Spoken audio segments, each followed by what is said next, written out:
Hey, I'm Amanda from Trifecta Fitness. We're proud to be Clarksville's new Get Fit headquarters. Trifecta Fitness is a state-of-the-art spin and strength training studio. Our spin studio is truly one of a kind in this area, complete with 20 state-of-the-art live fitness bikes and an incredible sound system. Our strength training is done in small groups of 6 or fewer, and all of our strength and spin classes are scalable for every level of experience. Come see us in the heart of Clarksville, just behind MAPCO at the corner of Old Trenton Road and Wilma Rudolph Boulevard. Call us for more info at 931-542-6265 or download our Trifecta Fitness app for a full list of upcoming classes. In October 2019, Arlington, Texas was chosen to be the home of a new national museum, unlike any other. The National Medal of Honor Museum will be a unique home of military history. The 100,000 square foot museums will house exhibits, archives, and artifacts relating to the 3,500 U.S. troops who have been awarded the medal, the nation's highest honor for valor in combat. The museum will have 31,000 square feet of galleries dedicated to U.S. troops who have received the award. The museum CEO, former Navy SEAL and NASA astronaut Chris Cassidy, said the museum will focus on education as much as preservation.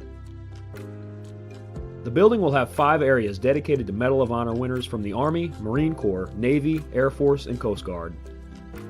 The main gallery will be located in a central plaza under a 25,000 square foot slab of steel, which will appear to be suspended in midair. It will be supported by 5 pillars. Black Rifle Coffee is a corporate sponsor of the museum, as are the Dallas Cowboys. The museum's board also includes over a dozen major corporations and 6 Medal of Honor recipients, including David Bellavia, Patrick Brady, and Britt Slabinski. Army Staff Sergeant Bellavia was awarded the medal for clearing an entire house by himself on November 10, 2004, as a squad leader in support of Operation Phantom Fury in Fallujah, Iraq. He killed 4 enemy fighters and wounded a 5th in close quarters battle. Army Major General Brady flew and coordinated the evacuation of 51 seriously wounded men during a firefight in Vietnam in January 1968. Slabinski, a Navy SEAL chief and team leader, led a rescue team of SEALs during Operation Anaconda in Afghanistan in March 2002. Slabinski and his team flew to a mountaintop ambush site to rescue Petty Officer First Class Neil Roberts, who had fallen from the back of a helicopter. Slabinski led the team through almost constant combat against an entrenched Taliban force. Along with the board members, former presidents Jimmy Carter, Bill Clinton, George W. Bush, and Barack Obama serve as honorary directors. The museum is expected to open to the public in late 2024. All right. Welcome back. Misfit Nation. The Misfit Nation show. We are a show founded by a veteran and hosted by 2 veterans and a military spouse. Our mission is to get people to tell their stories to the world. If you're an author, share your tips with the Misfit Nation. If you're a musician or an actor, our audience need to know how they too can get into the business. Coaches, we love our coaches. Come on and share your tips with the Misfit Nation to help them become better versions of themselves. If you are a corporate leader or an entrepreneur, come on and show how you did it and how hard you have fought for success. If you are a veteran, first responder, or Gold Star family, we would love to have you come on and share your story with the Misfit Nation. We always have time for you. If you're feeling down, alone, or starting to see the darkness, stop. Think about those who are around you. You are not alone. You will be missed. If you feel like your problems will be a burden to those in your inner circle or feel embarrassed, dial 988. If you are a veteran, take option 1. We need you to keep pushing forward. Don't make a permanent solution to a temporary problem. If you are a new listener, welcome to the Misfit Nation show. Be sure to subscribe to our show on your favorite podcast app. Also on our YouTube channel at @the_Misfit Nation. Subscribe and click the bell to keep you up to date on our latest episodes and all of our news. You can also find us on Heroes Media Group and About Face Radio. Now, let's get to the show!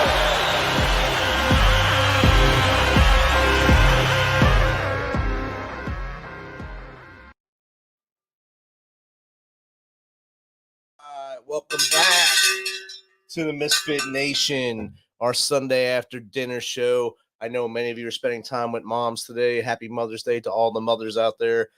Make sure your family's taking care of you today and every day, not just on this day, every year. A quick shout out to a couple of losses we had in the last few days. Master at Arms, Lyndon Joel Cosgrave Flax, United States Navy Security Forces, end of watch April 28th, 2024. And Police Officer Jacob Durbin, USLID, Police Department of Ohio, end of watch May 11th, 2024. Keep their families in your thoughts and prayers as you go through your businesses, your life the next few days. Keep theirs in your minds, your thoughts and prayers. Tonight we have a warrior on our show. He served the United States Marine Corps for the better half of his adult life. He was born and raised in Loudoun County, Virginia. He joined the Marines at the age of 17, leading to a career of over 20 years. Most of that time was spent working in special operations with tours in Afghanistan and Iraq. He received his MFA in creative writing from UNCW in 2018. He shares his views on life in a weekly Substack, Think, Read, Write, Repeat, and his thoughts on developing mental toughness through physical fitness on rtfusubstack.com. He shares an empty nest in Hubert, North Carolina with his wife, Tracy, and their Dachshund, Max. So without further ado, let's welcome USMC veteran John Dailey to the MisFitNation show. Welcome, John. Rich, thanks for having me. It's awesome to have you here at Semper Fi, brother. Hey, Semper Fi. So, John, I gave basically just a little short blurb about you right there. Tell us a little more about you from as far back as you want to go to how we got in the Marines, what you did in the Marines, how we got here. Certainly. Before I start, I've been required, I still work for the government, to say that my views are my own. They don't represent the Marine Corps Special Operations or U.S. Special Operations or anybody, really. But I knew from a young age I wanted to join the Marine Corps. You know, the first time I saw a Marine talk to my dad, who had served in the Navy in Vietnam, about the Marines. So I was sold. I said I grew up in Loudoun County, Virginia, but when I started high school, I moved across the border into West Virginia. And we lived very close, walking distance to the recruiter's office. So I stumbled in one day in ninth grade, and it just so happened that the recruiter at the time had been a Force Recon Marine, a scout sniper. He had kind of done it all, and the pictures on his wall. You know, I was sold. And he kind of took me under his wing, let me hang out, even though I was far too young to recruit for a while. And I learned a lot from him, and it solidified the idea. So, really, I spent my high school years looking for ways to prepare myself. So, wrestling in school, running track, cross country, just whatever sports I could play, whatever I could learn. And then I joined the Marine Corps, not knowing how long I would be in, but I loved it, from day one, really. I found a home there, the brotherhood, obviously, that anybody who served understands. And, I had a great career of close to 22 years. That's a good journey. And for those who don't know, 22 years in the military is like almost 40 or 50 in a normal job life, on your body and your soul, your mind, Yeah. your soul. So that's a kudos to you for that. No, thanks. So what was your next journey? I mean, you hung the boots up after 22 years. I know that wasn't easy. It's to say goodbye to the brotherhood. Like you said, I mean, you were a plank bearer for MARSOC. So you were one of the first ones in the door, and the first ones to actually go through it and become the plank bearer, really, for MARSOC. Yeah. And then we had to retire. I mean, we know when we raise our right hand, we have to retire at some point or get out at some point. I'm sure that was hard for you to walk away and kind of go into the suit role you're in now. Yeah, exactly. It was less hard for me than it is for a lot of people, because I didn't go very far. MARSOC itself started in 2006. I was in the test bed unit, the proof of concept unit, from 2003 to 2006. But 2006 to 2008, I worked to help MARSOC get their schools started, their training programs. And then when I retired in 2008, I went home on a Friday, came back tried to let my beard grow out. Came back in civvies on Monday and went back to work. So, when I talk to a lot of Marines now or other service members about transitioning, what I know about really transitioning came from, watching others. I really didn't do much of a transition myself. So it's been good, and I still get to, I don't get to do all the fun stuff anymore, but I get to, work a lot with young, hard charging Marines and sailors, soldiers that come through our courses. And that's a great honor. Yeah, and you get to see all the new cool stuff that they're getting to do now, the cool toys that are coming out for them, and say, wow, if I had that when I was in, that would have been awesome, but I really loved my X or whatever. Yeah, no doubt. Yeah, they've got a lot of cool I know stuff. tactics don't really change as much as people think they do, but weaponry and technology has changed the way tactics are performed. And so you got to see from the brass knuckles, really, 2003, 2006, learning the concept of MARSOC, and then your final 2 years in the dirt with them. Mm-hmm. And then now from that point on, seeing it evolve, it's evolved into a pretty good fighting force, I believe, and it's grown a lot quicker than people thought it would.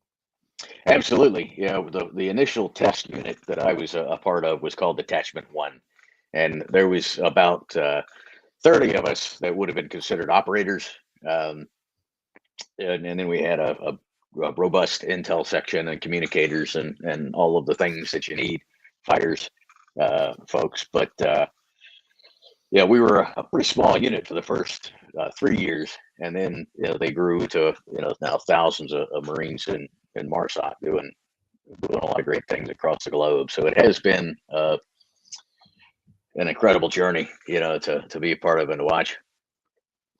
Well, I bet, and to be proud of what you started, really, you and your team when you started that in 03, to see what it was when you left, and now it has to be swell that pride in you. And every day when you walk in, you see that the eagle globe and anchor on the wall where you work, and say, "Yeah, I was part of this. I did this. I made this, and these guys are making it better." Yeah, absolutely. And it's hard to remember sometimes that that now I'm older than most of these guys' fathers, and I just, a lot of times when I see them, in the gym or out running, I forget that I'm, as old as I am, and I want to keep up with them. But it's also great to be, somewhat of a, if not a father figure, like a mentor figure to guys, and be able to talk to them about I think we don't.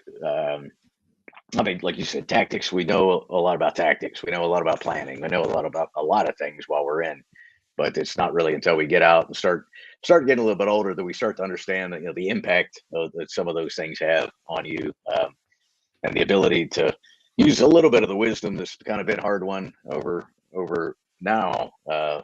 After 20 years of government service, I'm now at almost 15, 16 of civil service. Right. So. I get to, sit down with Marines and give them some things to think about when they talk about, thinking about transitioning, or they think about, weigh in, whether to stay in or what they want to do, or making hard decisions, about their family or whatever it is. So it's an awesome opportunity that I've been given.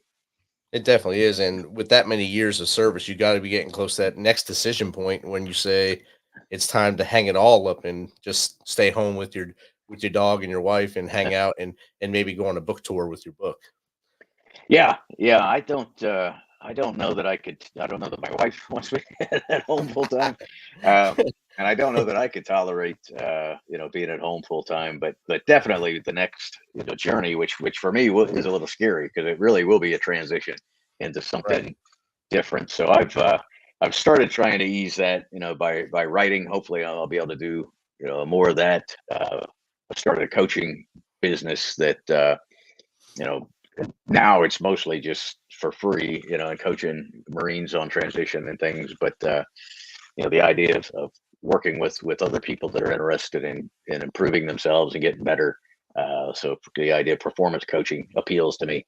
That's definitely a way to kind of give back a little bit, but also use a lot of the hard-earned skills that Yes. the last 40 some years has taught me. Definitely. And those are skills that you don't want to just let them go to waste. And there's a whole generation that really, really needs guys like yourself who served 2 decades in uniform, almost 2 decades out of uniform, to mentor and coach them and get them in the right direction or help them find their compass in the right direction. Yeah, yeah, and it's been, like I said, incredibly rewarding. As you mentioned, I had the opportunity after I retired to go back to school, and that was I joined right out of high school, joined the Marine Corps, so with no thought of college. I was ready to be done with school, and no college was going to take me. Yeah, anyway, but I was able to, while I was in the last kind of post 9/11, I realized that, hey, I'm going to have to start, trying to chip away at a degree. And I was able to get one through the tuition assistance prior to retiring. So when I retired, and I retired a little too early to be eligible to give my GI Bill to my children. So I was like, I'm going to use it. So the University of North Carolina was kind enough to let me get a couple master's degrees, one in writing. I've been able to go back there and teach a little bit as a sideline as well. So that's outstanding. And especially when you put everything you have into the Corps, you weren't thinking about using tuition assistance or whatever they call it in the Corps to get college. You were thinking about the next mission. And a lot of guys in our generation did that, put ourselves on the back burner until we got out. And like you said, you did exactly 1 year early before they let you pass the GI Bill off is when you retired. So yeah, just before it. Yes, yeah. Like I said, I didn't. One of the story I tell in the book, but on 9/11, I was sitting in a pub in Darwin, Australia. Wow. And the television had a soccer match on, or a football match, and it changed to the towers.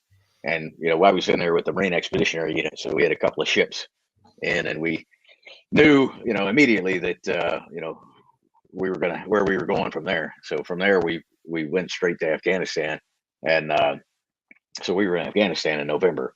And after that, coming back from that deployment, I said, hey, I need to take the time when I do have time and just start kind of chipping away at a class or two. Right.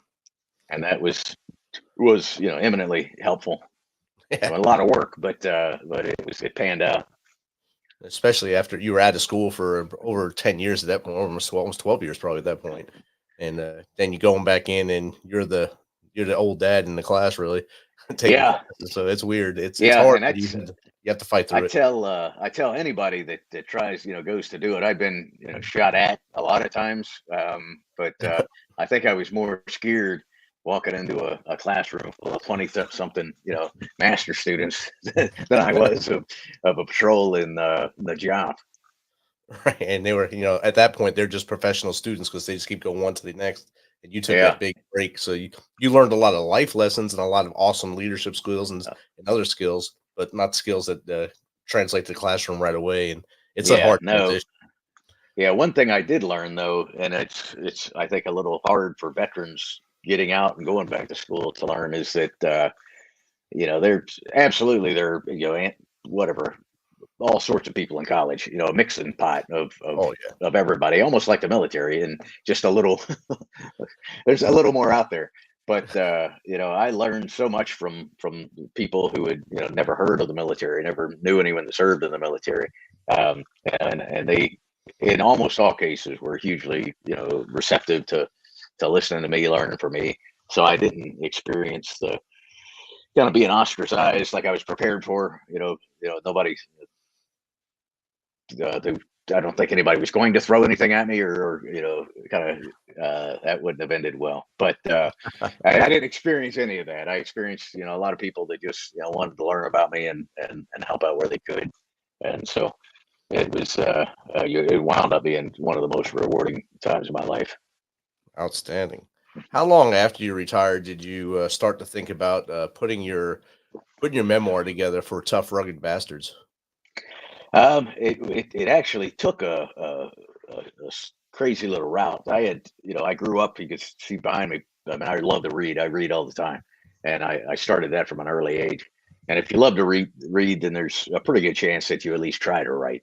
So I did some, writing in high school. I considered, the idea of being a writer, but I was, like I said, college wasn't in the cards.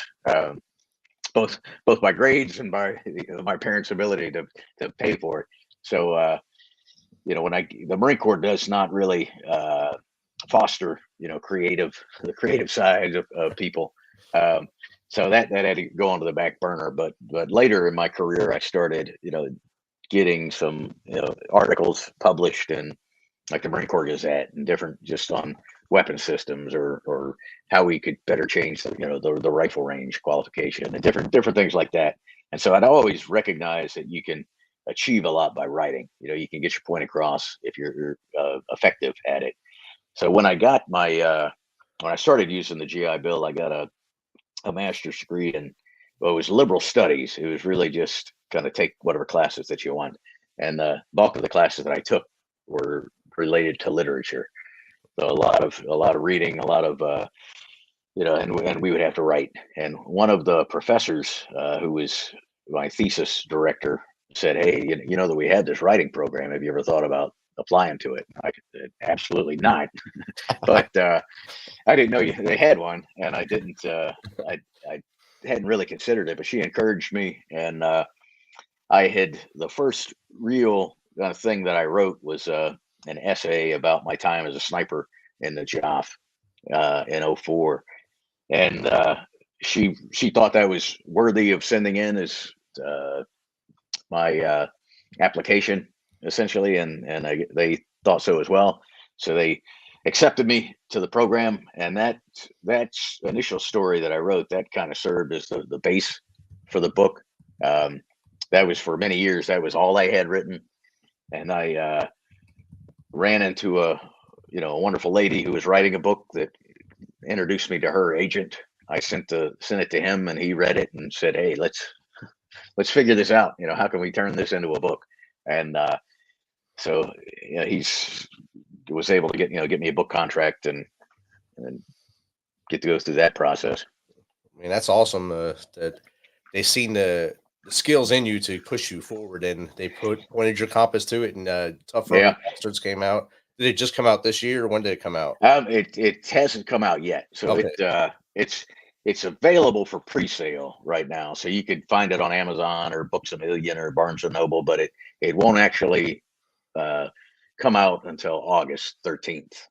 Okay, and it'll be on all outlets at that point. Yeah, everywhere.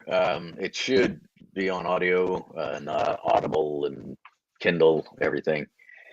Are you going to be the Audible, or are you going to get like Matthew McConaughey or something to do it for you? I really would like to. So it's not as simple as saying that I want to do it, because I've told them that repeatedly. So I think I have to audition for it. I think I hopefully have a pretty good shot, because I'll probably work cheaper than anybody else. But yes. It's and so the Tough Rugged Bastard is really the story of that test unit, the Detachment One, that when 9/11 happened, the Secretary of Defense recognized that there was going to be a need for more special operations troops. So the Army was told to make more Green Berets, the Navy more SEALs, and the Marine Corps had opted out of being a part of USSOCOM when it was formed in 1987. Right. So this time they were told, "Hey, this time you're going to play." So the Marine Corps said, "Well, hey, we'll have a small unit. We'll test the concept." And I was incredibly lucky to be selected to be one of the team leaders, one of 4 team leaders for that unit. And our boss was a man that I had previously worked for, Colonel Robert Coates, who was just inducted into the Commando Hall of Honor. He's a legend kind of in the special operations community.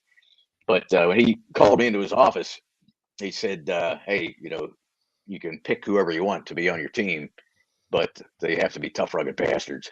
And that was, when he said it, I tucked that away. I'm like, that's, if I ever write a book, that's going to be the name of the title of the book. And it took 35 years, but it finally made it. I mean, it's here. It's going to be here in April. August means that's going to happen quicker than you think. And I'm sure you're going to have your publicist is already reaching out to get you on shows like mine. I'm going to send you to a fellow Marine brother of yours, David Willis, who has a show just north of here in Louisville. I'll send you his information after this as well. Yeah, to get you on there. and he'll be more than happy to have you on there, talk to you. He's been in the chat all night, so he's okay, great. Yeah, that would be awesome. I mean, they're racking and stacking me with podcasts left or right. This is my second today. The other one was in Amsterdam this morning. Oh wow! And it was actually a former buddy of mine, a Marine that lives over there. But it's great to get the opportunity to meet people, to try to and obviously I want to talk about the book, but hopefully if you can I can use a little bit of time to say some things that people might get something out of, then that's great. And I know you guys talk a lot about like coaching and self-improvement and things like that, so I applaud you for that.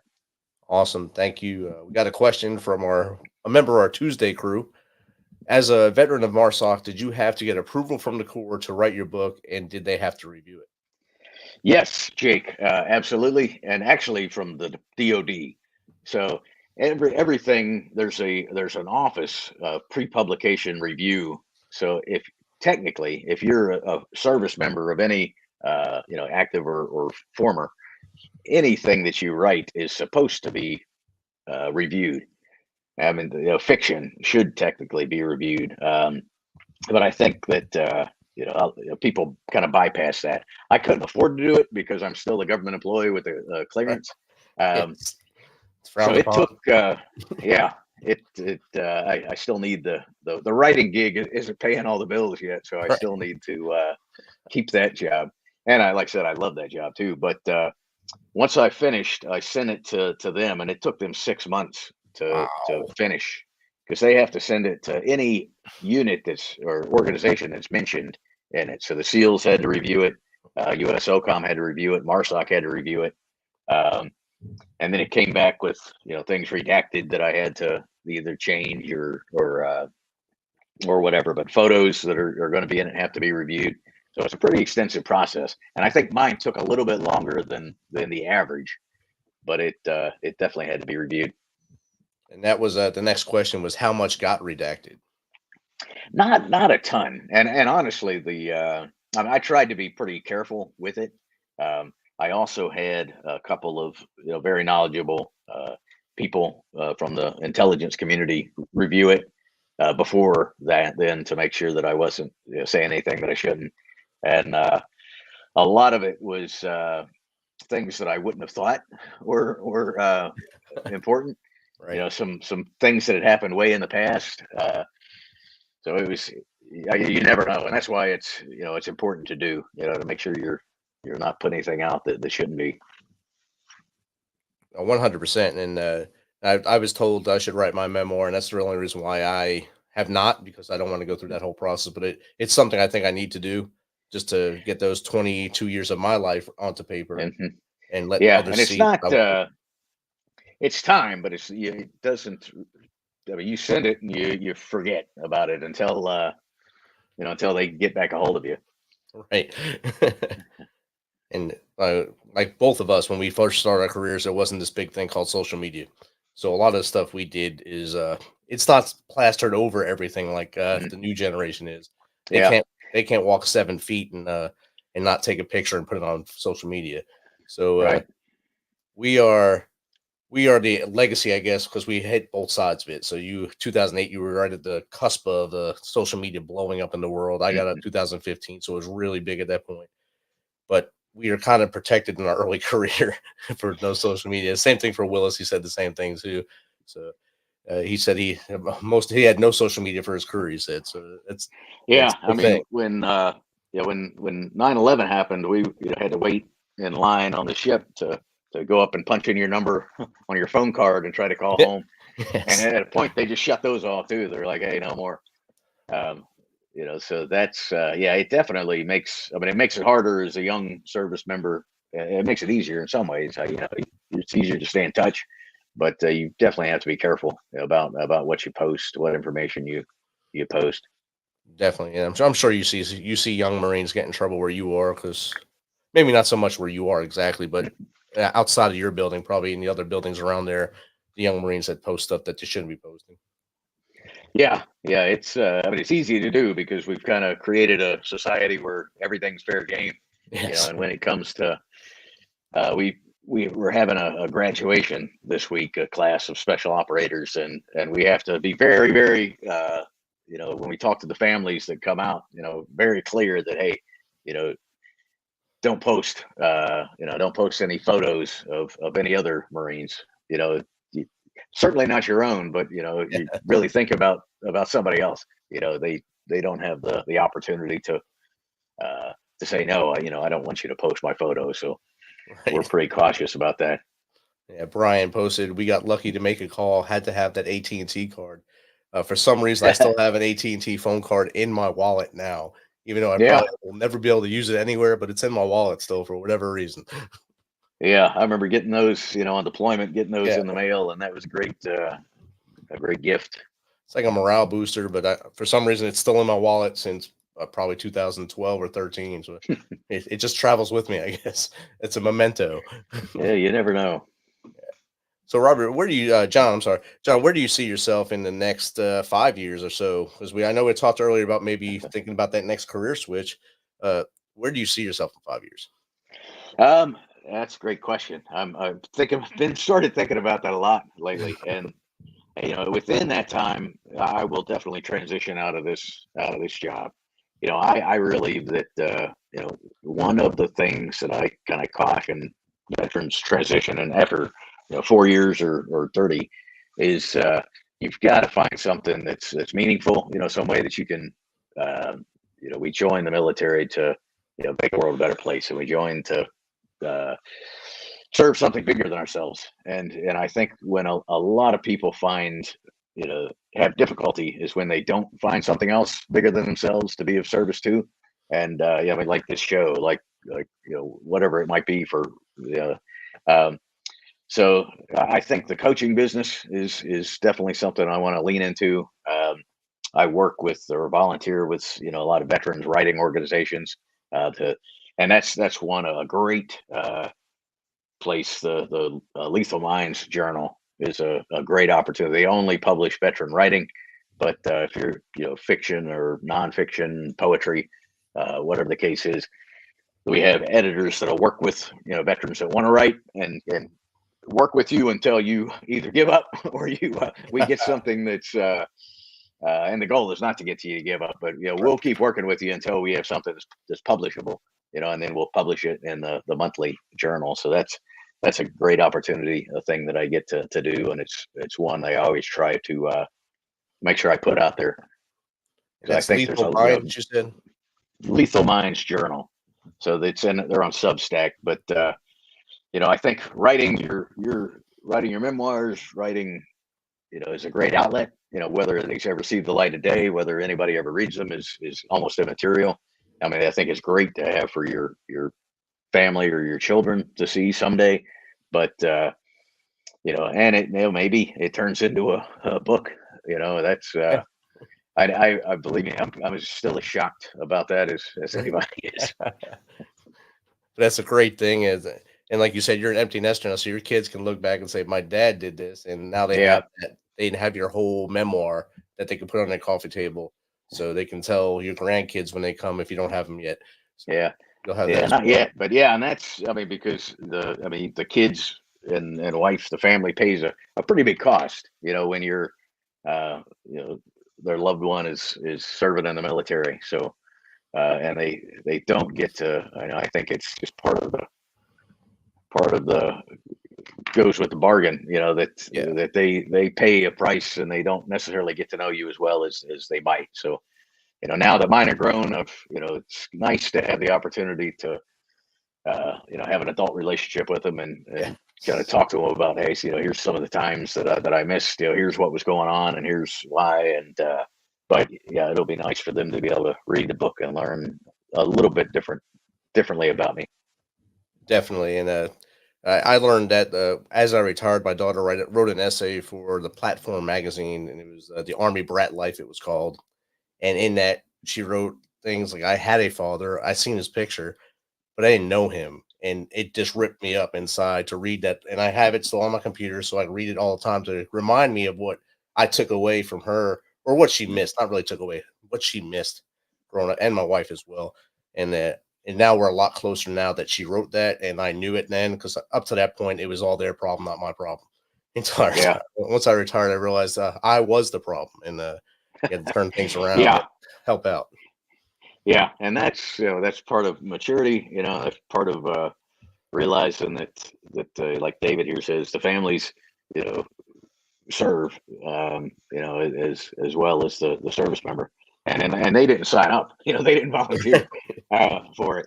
My wife, to some degree, I was a Marine when I met her, so she kind of, I don't think she knew what she was getting into, but she knew I was a Marine. But yeah, kids absolutely get brought into a world, and there's a lot of good in it too. I mean, it builds resilient children, for the most part, kids that can take care of themselves and fix things. And but yeah, I mean, it's impossible at the time. You can't. And I talk about this in the book, that exact thing, that sitting on a rooftop, looking through a sniper scope at a guy, and then starting to think about my kids, and Right. I can't do that, man. I've got to push that shit to the back burner and deal with the mission. And it's necessary, but when that catches up with you, eventually everything catches up with you, and when that does, you definitely have to spend a little time thinking, hey, I really absolutely wasn't there for my family as much as I could be. I was doing what I thought was right at the time. I was doing the best I could, trying to provide for them and trying to provide safety and security for them.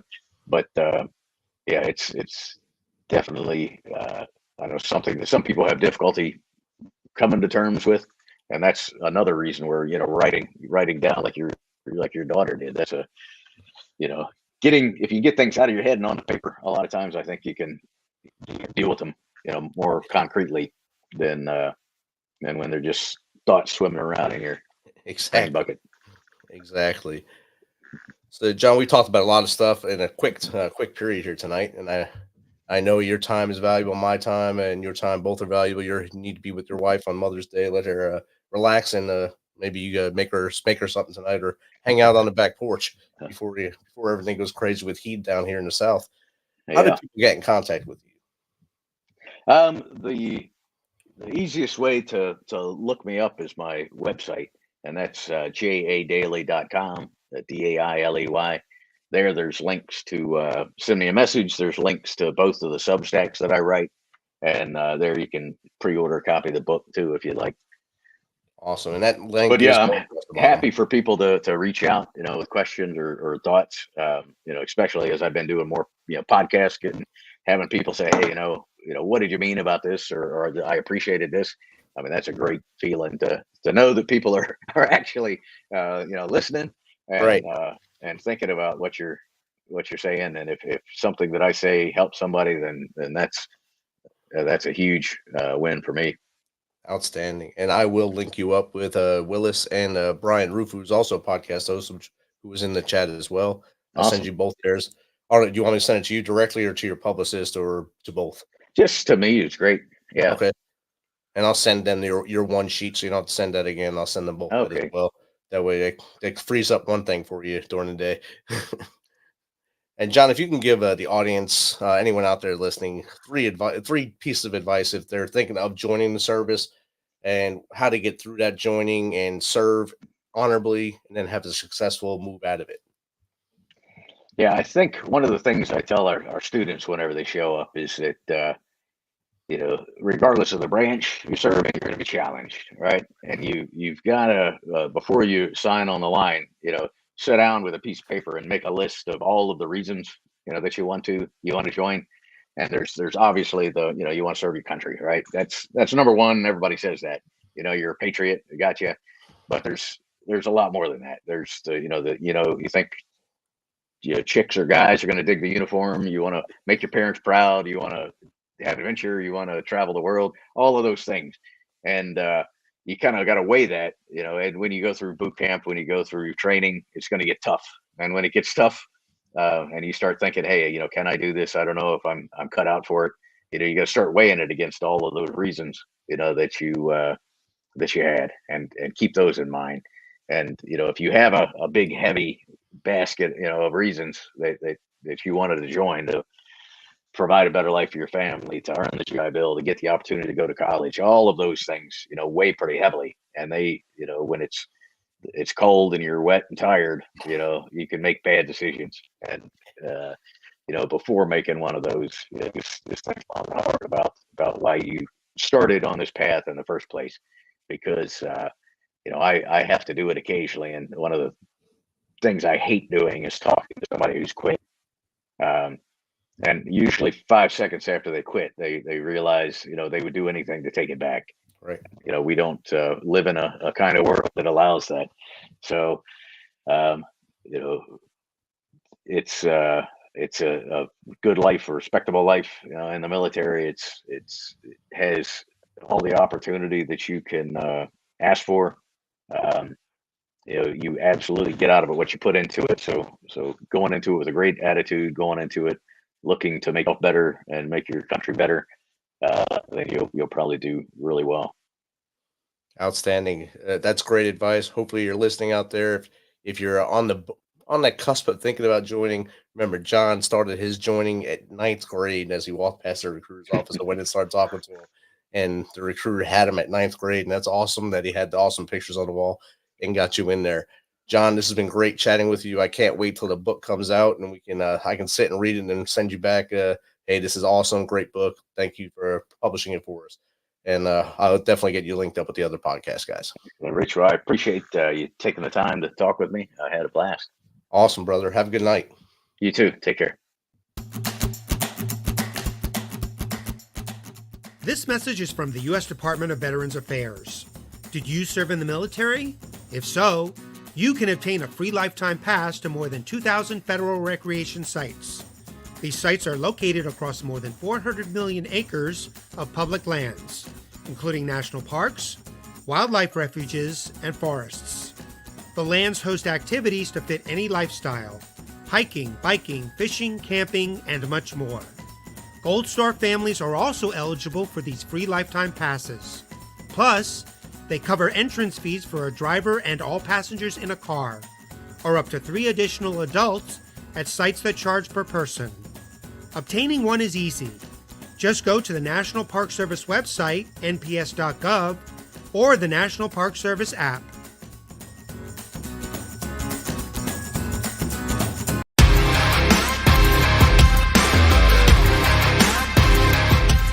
Thanks for checking us out and being a part of the Misfit Nation show. Don't forget to visit our website at themisfitnation.com.